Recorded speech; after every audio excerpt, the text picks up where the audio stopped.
ഇന്ന് വൈകുണ്ഠ ഏകാദശിയാണ്. ഞാൻ രാവിലെ അമ്പലത്തിൽ പോയില്ല. എല്ലാവരും വൈകുണ്ഠ ഏകാദശി എടുക്കുന്നുണ്ടെന്ന് ഞാൻ വിചാരിക്കുന്നു. അല്ലെ സ്വർഗവാതിൽ ഏകാദശി, പുത്രായ ഏകാദശി എന്നൊക്കെയാണ് പറയുന്നത്.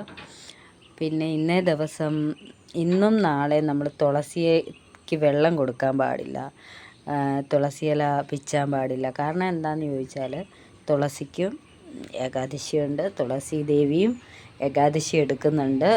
അതുകൊണ്ട് എല്ലാവർക്കും ഏകാദശി ഉണ്ടെന്ന് ഞാൻ വിശ്വസിക്കുന്നു. ഇന്നൊരിക്കലാണ്, ഇന്നും നാളെയാണ് ഏകാദശി.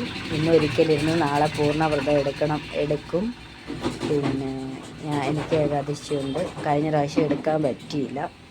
ഗുരുവായൂർ ഏകാദശി, ഞാൻ സാധാരണ ഗുരുവായൂർ ഏകാദശിയാണ് എല്ലാ വർഷവും എടുക്കാറ്. കഴിഞ്ഞ പ്രാവശ്യം എനിക്ക് എടുക്കാൻ പറ്റിയില്ല, അച്ഛൻ മരിച്ചതുകൊണ്ട്. അപ്പോൾ ഇപ്പം കുഴപ്പമില്ല, അത് 16 ഒക്കെ കഴിഞ്ഞതുകൊണ്ട് ഞാൻ എടുക്കുന്നുണ്ട്.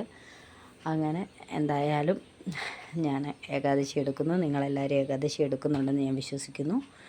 എല്ലാവർക്കും ദൈവം നന്മ വരുത്തട്ടെ, ഭഗവാൻ എല്ലാ നന്മകളും തരട്ടെ, അനുഗ്രഹിക്കട്ടെ എന്ന് ആശംസിക്കുന്നു.